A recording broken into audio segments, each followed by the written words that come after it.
In the beginning, there was darkness, and then, bang, giving birth to an endless expanding existence of time, space, and matter. Now see further than we've ever imagined, beyond the limits of our existence, in a place we call the universe. They are cosmic killers. They're the end of stars. They're the deaths of stars. Spectacular stellar detonations. 100 billion times as bright as the sun. That for an instant outshine a whole galaxy. The most massive energetic event in the universe since the Big Bang.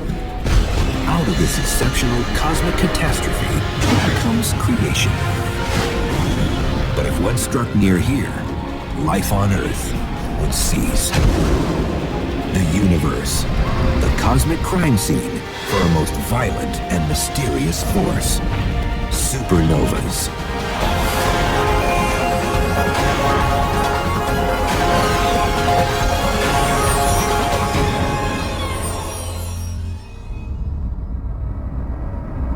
Supernovas, the sensational and exceptional death of stars, produce the biggest blasts in the universe. Now, only a small minority of stars actually explode, but those that do just go kablam, blowing themselves to smithereens. Releasing more energy than the sun does in its entire lifetime by more than 1 billion. The spectacular detonation blasts vast amounts of lethal radiation into the universe. If a star at the center of our system would go supernova and explode, it would probably wipe out all forms of life in that planetary system. Radiation would basically sterilize all forms of life on any planet in a planetary system.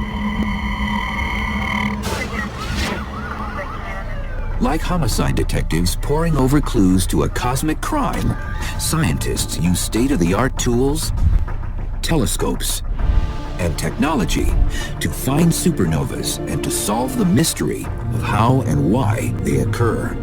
It's an interesting thing because the explosion, the event, has already taken place. And then we get these clues which we gather with our telescopes and try to figure out what happened. As the stellar investigators know, supernovas have a dual personality. They have absolute power to destroy. And at the same time, they are fundamental to creation itself.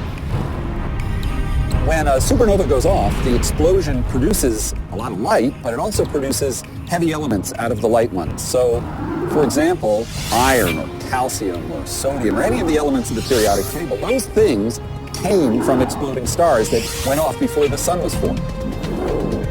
The elements produced in these enormous stellar explosions actually make planets, plants, and people. The calcium in your bones and the oxygen that you breathe were all cooked up in stars and blown out into space.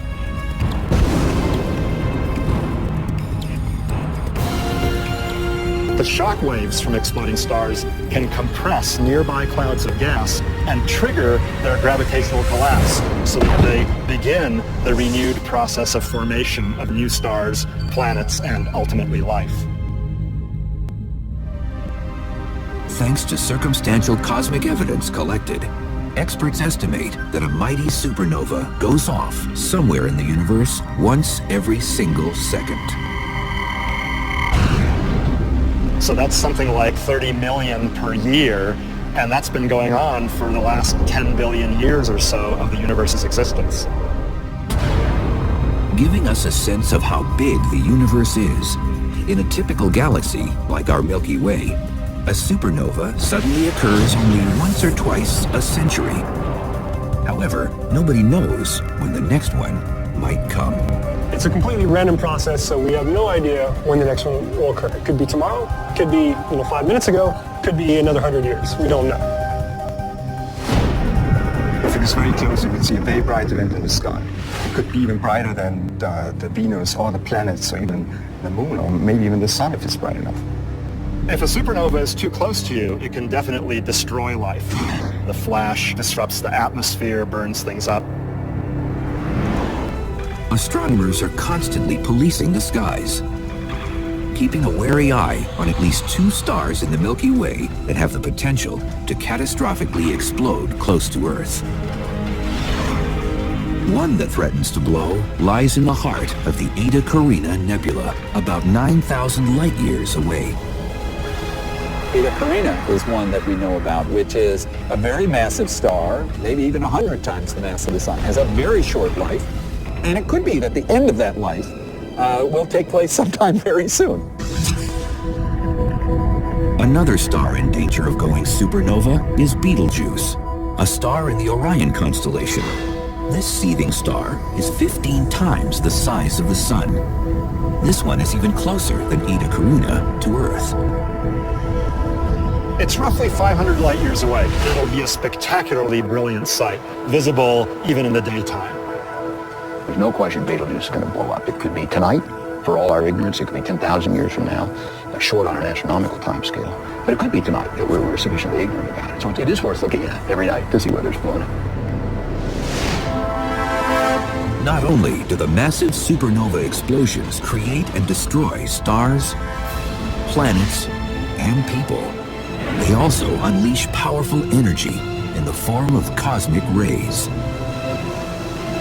These highly energetic charged particles strike our planet each and every day. What's more, they have the capacity to alter evolution. We live in what I call a disturbed galactic ecology. It is a very eruptive, energetic galaxy out there, and our planet is going to get pummeled by that stuff. Experts say they can and do change life as we know it. Well, we know that there are genetic mutations that take place when cosmic rays hit living things. It disrupts the DNA inside cells. And if there were a supernova nearby, there could be a lot more cosmic rays, like 100 or 1,000 or 1,000,000 times more than we ordinarily get. If you're the old species, it might lead to your demise, but it also might lead to new species being developed. So a supernova could be an agent of change, and it could be for better or for worse. Knowing that supernovas have the power to create and alter life makes it imperative that humankind unravel the riddle of what makes these stellar time bombs tick. What have we got here? All right, so this is the supernova. The key to unlocking the mystery lies in the detailed analysis of what is ejected into the cosmos by a supernova. I'm glad this one did not escape our attention because it was a winner. It's a great supernova. Nature has given us this puzzle. It says, well, I make these objects easily, and we as theorists have to figure out how nature does it. As with any crime scene, critical clues are contained in what is left behind. Like a gunshot, hot gases and explosive debris are propelled through space by these deadly stellar explosions. Just as these gunshots are driving a shockwave, and you can hear the strong noise from the shockwave, it's actually compressing the matter and heating it up. Shockwave in a supernova is doing the same thing. As these pieces of shrapnel are hurtling very fast through space, they collide with the material around it, and what forms is a shockwave. The fantastic stellar detonation shoots vast amounts of ballistic supernova evidence, cosmic debris called remnants, into the universe. So the remnants are produced as this shockwave keeps on moving out through the universe. It actually produces this very picturesque image of the shock moving outward. The gases that made up that star are ejected at tremendous velocities, 10,000 miles a second, and so they create an expanding shell, and eventually that can become very, very large. These things go for thousands of years or even tens of thousands of years. So sometimes we can see the site of a supernova explosion tens of thousands of years after the event has taken place. The high-speed collision of stellar debris in the shockwave produces intense heat and light in wavelengths invisible to the human eye. They include radio, infrared all the way to X-rays, and gamma rays. Fortunately for astronomers, sophisticated space-based instruments like Hubble, Spitzer, and the Chandra X-ray telescope can help the cosmic detectives see them all. So basically every instrument in every way you can gives you a somewhat different perspective on what's going on. And then you try to put all that together as an intellectual enterprise. Like a fingerprint, each supernova has a unique pattern, and they can be analyzed in several different ways. One thing we can do is measure how bright the supernova is, and that's what we call the light curve. The other thing that we can measure that is really helpful is what we call the spectrum. We take the light from a supernova at a telescope, spread it out into a little rainbow using a prism or a grating, and then measure how much light there is at each color or wavelength. Analysis of that line can tell us lots of interesting things, like the chemical composition of the supernova, the temperature, the pressures and densities of the gases, how quickly they're expanding, and so on. Information gleaned from the light curve and spectrum reveals distinctions between each supernova. So it is much like a detective job where you get different clues from the light curve or from the spectrum and try to figure out what kind of star it was, what made it explode, what the products of the explosion were, and what the effects of that explosion might be. As time goes on, we can see deeper and deeper into what the star originally was, so we can actually get what the composition of the star was at the time it exploded. By comparing the light curves and spectra from literally hundreds of supernova cases, scientists have been able to classify supernovas into two main types.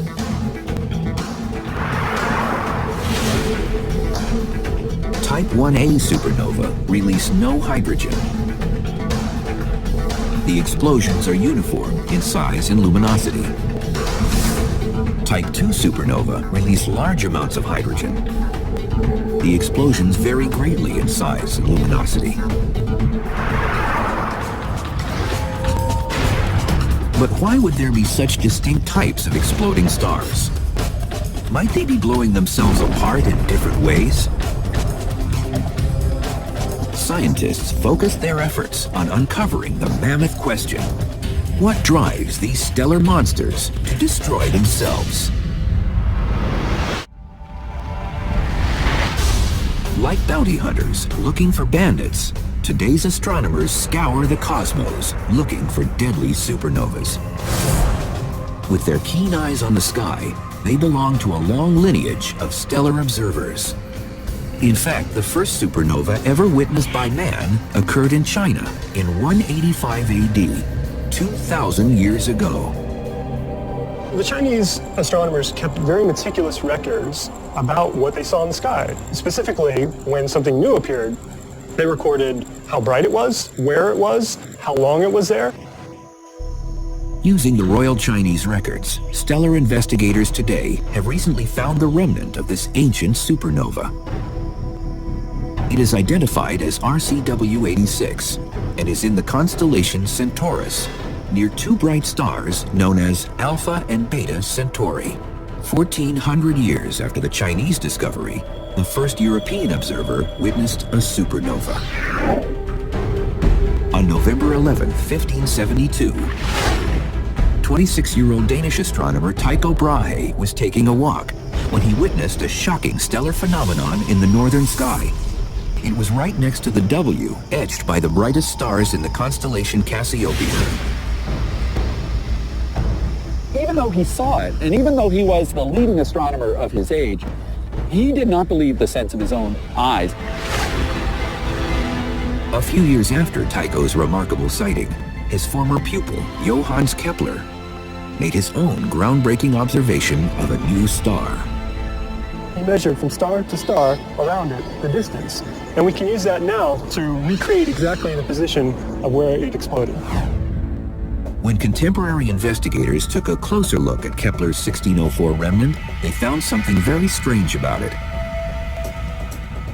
A detailed analysis of the chemical composition of the ejected and expanding gases indicated that there were two stars that somehow conjoined to produce a gigantic explosion.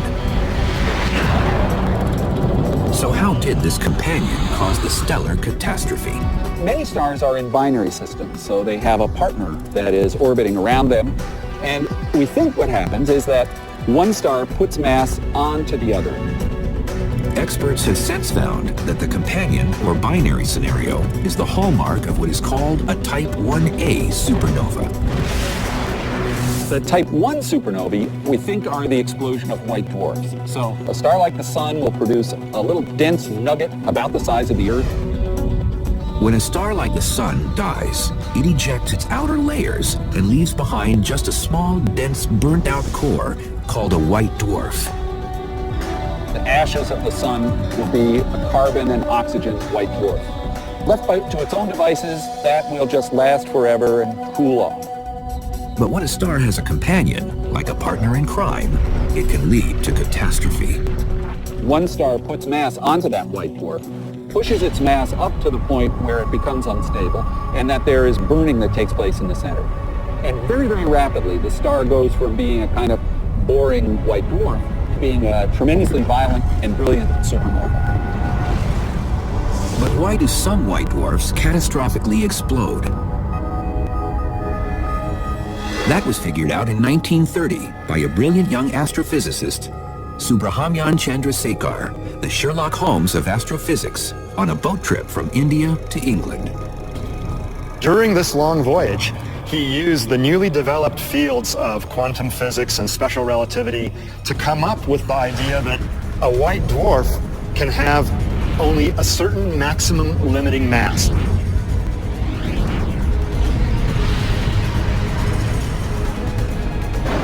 You cannot go beyond a certain mass, about 40% bigger than that of our sun, 1.4 solar masses. And this came to be known as the Chandrasekhar limit. And at that point, an uncontrolled runaway chain of nuclear reactions ensues.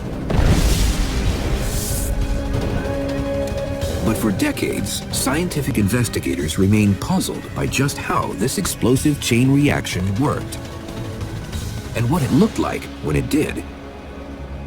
Computer models could never recreate what seemed to be happening in nature. But then in 2006, astrophysicists from the University of Chicago's prestigious Flash Center literally cracked the code. The Chicago team was the first to create a supercomputer program capable of processing the vast amounts of data. It had to be to simulate the complicated dynamics involved in the explosion of a whole star. We call this extreme computing. The computers we use, some of them have 128,000 processors, so they're really 128,000 desktop computers all linked together. Even with all that power, it took almost 60,000 hours of computing time. The astrophysicists decided not to start their simulated explosion exactly at the center of the star. The reason that we decided to start slightly off-center rather than right at the center is that it's just very, very improbable that a flame will ignite exactly or even really close to the center. There's just no volume there. There's no there. According to the remarkable simulation, in 1 second, a flame bubble forms inside the star. So what you see right in the center of the star is the bubble rising quickly, growing, expanding as the burning takes place, and breaking through the surface of the star. The molten bubble initially measures approximately 10 miles across and rises more than 1,200 miles to the surface of the star.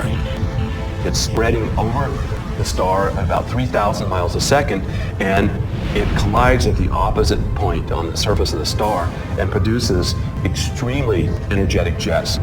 One that's moving outward at about 40,000 miles a second, another jet that's punching in towards the star, and that ignites a detonation wave, which you've just seen race through the star. Torrid temperatures, depicted using a standard color scale, reach an unfathomable 3 billion degrees Fahrenheit. And you can see the moment it's just detonated, and going through the star takes less than half a second. The whole burning phase takes less than 3 seconds. Expert analysis reveals that each Type 1a supernova is remarkably similar in size and brilliance. This explosion is equivalent to completely detonating a mass the size of the sun. This groundbreaking computer simulation illustrates for the first time how the explosions could occur in a Type 1a supernova. But Type 2s seem to be a radically different animal. By examining the stellar debris, scientists have reasoned that Type 2 supernovas are not the result of exploding white dwarfs, but rather the huge blasts of massive dying stars, at least 10 times the mass of the Sun. But how do these mega explosions work? The answer to the cosmic conundrum would come in the middle of the 20th century. That's when supernova gumshoes, for the first time in history, pounded the intergalactic pavements, systematically seeking gigantic exploding stars.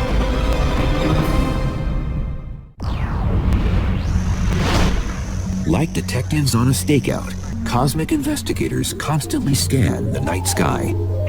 They're looking for the telltale bright lights that are evidence of a supernova.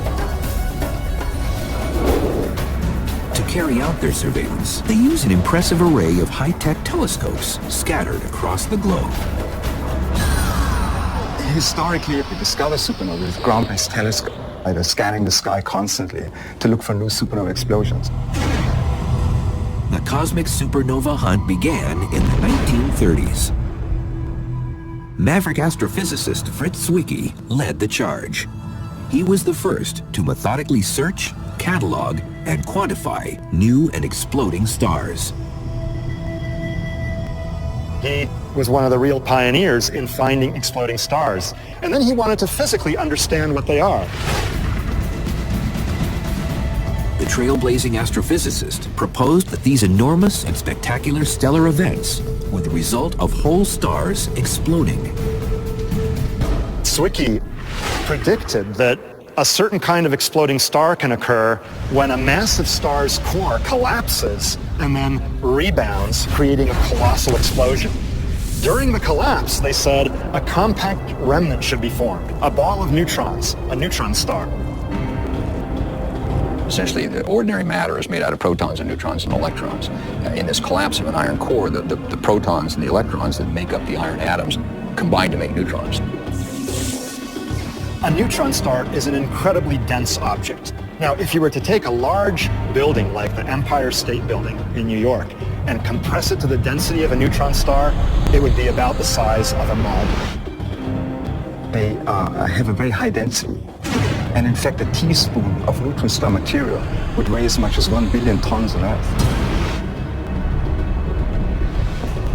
Scientists today believe that only huge stars, at least 10 times the mass of the Sun, have the potential to generate this core collapse type explosion. The massive star generates energy by fusing hydrogen to helium. It can fuse helium into carbon and oxygen, and it keeps on going all the way up to make iron.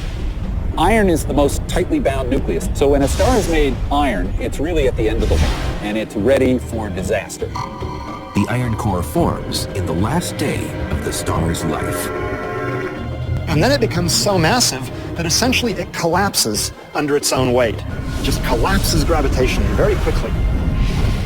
It takes less than a second for the core of the star to crunch down from something about the size of the Earth to a neutron star, which is maybe 10 or 15 miles across.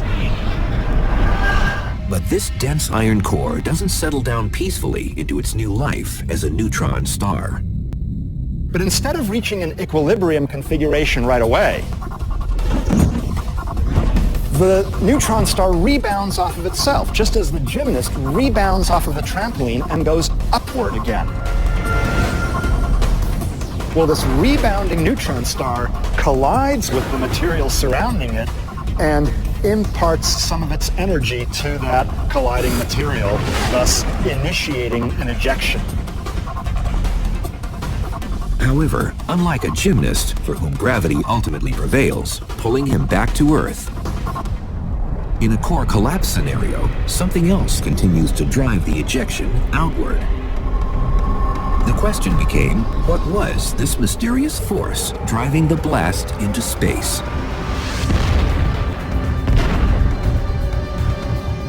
Experts calculated that in order for a successful explosion to occur, one more ingredient was needed. They suspected something called neutrinos, ghostly energy-bearing particles that had been predicted but never observed. Astrophysicists believe that during a core collapse, when the electrons are pushed so close to protons in the nuclei of atoms that they combine to become neutrons. In the process, they release these tiny, mysterious neutrino particles. The neutrinos are kind of interesting particles. They don't have any electric charge, so they don't interact with light. They only interact by what physicists call the weak force. And the weak force is aptly named. It means that these particles can go right through the Earth. They can go through long chunks of matter. So they're like ghosts. They just go through things. For centuries, modern astronomers had been studying the remnants of supernovas in faraway galaxies from the distant past. But in 1987, they would get a front row seat to an explosion of their very own. It was the brightest supernova seen in nearly 4 centuries, long after the development of the telescope, so we could use our full arsenal of equipment to study this fantastic blast. In 1987, the most fantastic stellar event near our galaxy since the invention of the telescope occurred. The first to witness it was young Chilean astronomer Oscar Duhalde. His and astronomy's good fortune came on the night of February 23rd, 1987.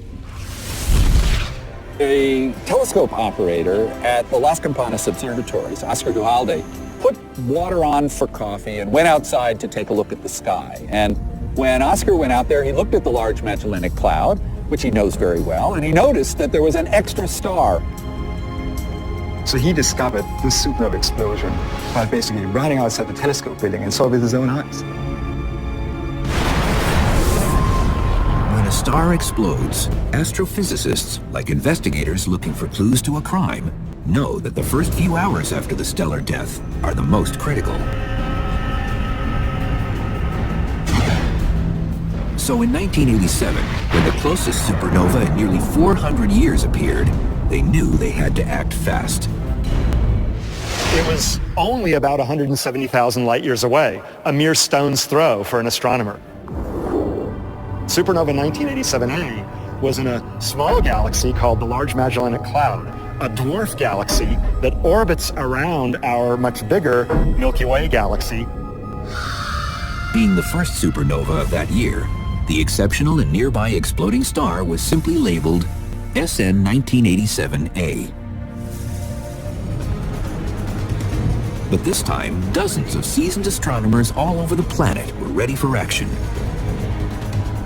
Armed with sophisticated tools and telescopes, they turned their minds and machines to the heavens and closely scrutinized Supernova 1987A. Knowing that an exploding star is at its hottest in the first few hours and is emitting lots of light in ultraviolet wavelengths, the astral detectives sprung into action. At the time of the explosion, we saw the fastest moving star was coming toward us at 1/10 of the speed of light. So that was the actual star blowing up. Scientists had their explosion. Now they wanted to know the name of the victim. They dug through a catalog that lists all known stars and their positions in the sky when they struck pay dirt. They found the star that exploded. It was tagged SK69202. They also determined that it was a huge star, 20 times the mass of the Sun. Examining the spectral evidence, scientists could see strong lines of hydrogen. SN 1987A bore the hallmarks of a Type II core collapse supernova. But to confirm their suspicions and prove the core collapse theories, experts had to have one more piece of physical evidence. They needed neutrinos, those ghostly particles that scientists predicted would be unleashed during the blast.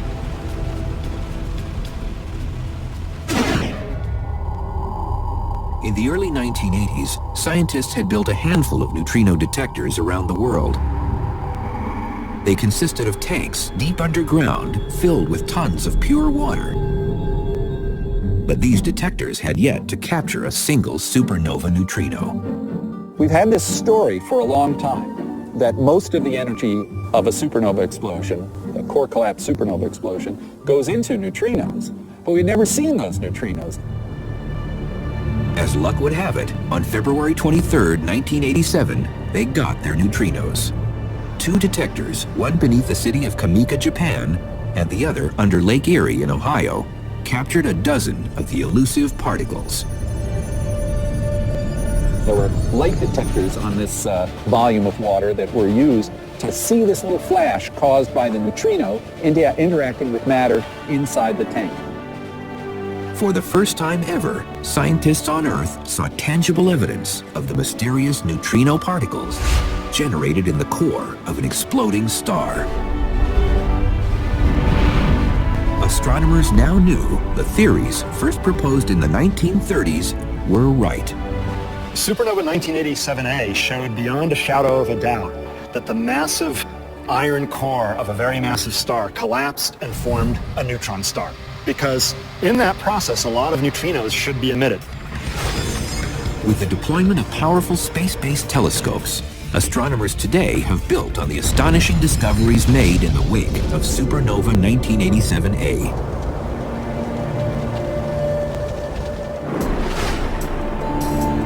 In 2006, 30-year-old astronomer Robert Quimby would once again turn conventional thinking on its head and revolutionize the way astronomers searched for supernovas.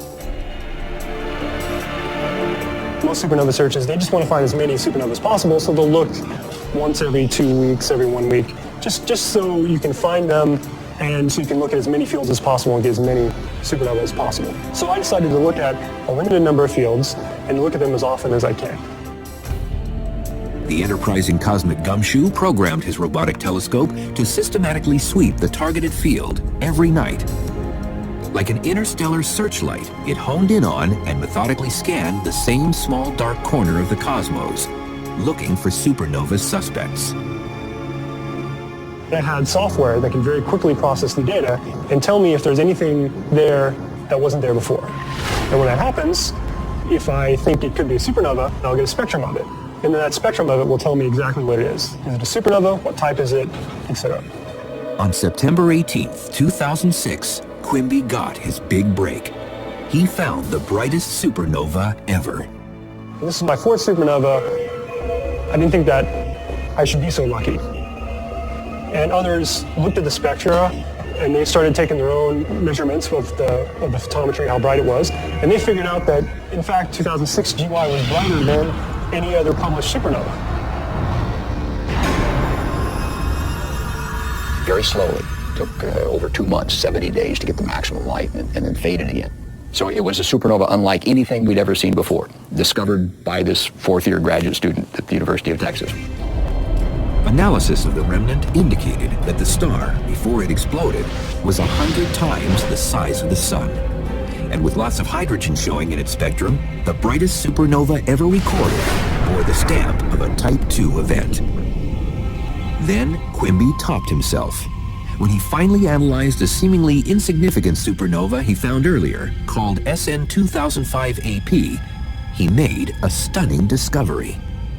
It was something like 100 billion times as bright as the sun. As compared to, for Type 1a supernova, the peak may be only 6 billion times as bright as the sun. It was even brighter than SN 2006 GY. Like circumstantial evidence, astonishing discoveries of new ultra-bright supernovas like 2005 AP and others have opened up a whole new avenue of inquiry into exploding stars and their MO. The basic idea we have is that perhaps this is connected somehow to gamma ray bursts. Gamma rays are the most powerful form of light known in the universe. By analyzing supernovas, investigators are getting closer than ever to solving some of the most confounding riddles in the cosmos. How one of them makes gamma rays and the other makes an ordinary supernova is still one of the big mysteries. Nobody really knows how that works.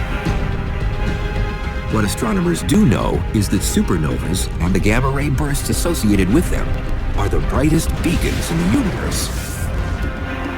On the galactic highway that is the cosmos, supernovas serve as celestial signposts, pointing astronomers to the beginning and the end of time and space.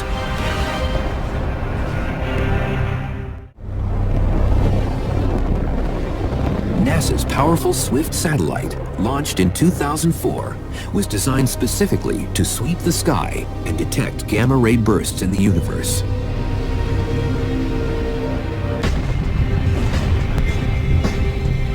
Like cosmic first responders, astrophysicists at NASA's Goddard Space Flight Center in Baltimore, Maryland, are standing by 24/7, waiting for a 911 call from Swift.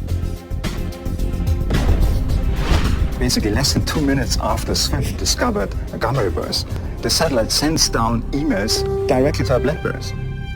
When a recent supernova, reported as SN 2006AJ, appeared, the Swift satellite caught the shocking gamma rays it generated. And that gamma ray burst was very interesting because, first of all, it was a very long-duration gamma ray burst. Usually gamma ray bursts are very short-lived phenomena, only fractions of a second or a few seconds. But this gamma ray burst was visible for like 35 minutes.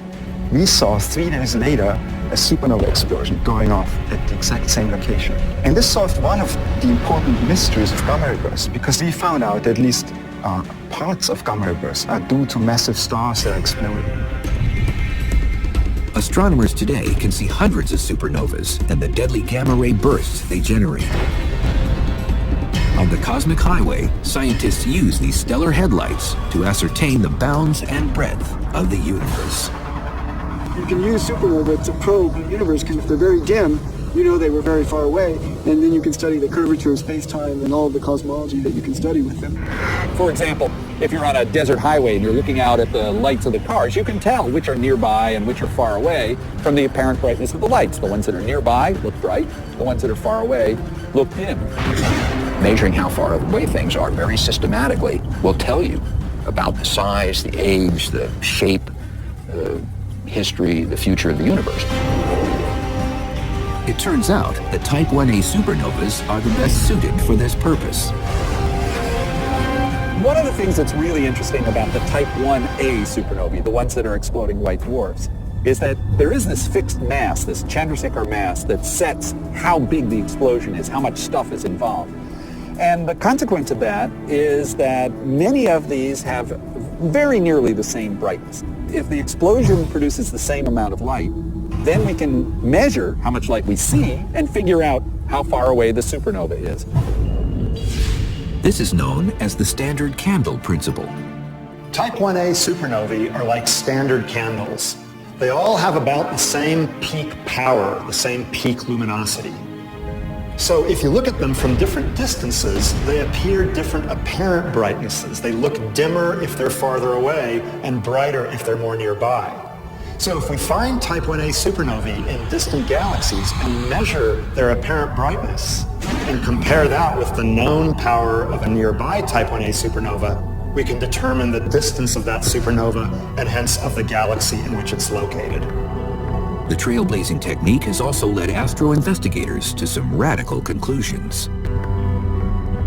Basically, we could use the distances to supernovae to figure out what the universe is doing, how old it is, and we now know that from various lines of evidence that it's a little less than 14 billion years old. But in particular, found out that the universe was accelerating when we thought it was decelerating in the grip of the gravitational materials in it. That's just caused an intellectual revolution, like throwing a ball up towards the ceiling, and rather than having it come back down into your hand, it goes faster and faster and faster towards the ceiling. It's completely counterintuitive.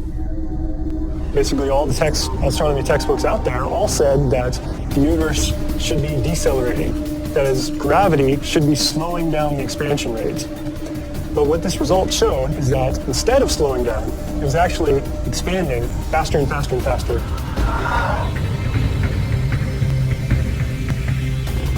While the examination of supernovas has helped scientists unravel many monumental cosmic mysteries, experts believe that if they continue to follow the clues left behind when huge stars explode, they'll be able to answer the biggest unanswered questions. Today, scientists know that someday soon, we could each witness for ourselves the marvelous and almighty force of a supernova. Our galaxy is 100,000 light years across, so that means there's light from 1,000 supernovae that's on its way to us now. It could even happen in our very own Milky Way. In our galaxy, we are expected to have on average about 2 supernova explosions per century. The problem is that the last supernova that we saw in our galaxy is almost 400 years ago. So our galaxy is long overdue. If it did happen in our own galaxy, we, like the titans of space and time, Tycho, Kepler, Chandrasekhar, and Zwicky, would bear witness to the most destructive and the most creative force in the universe, the supernova.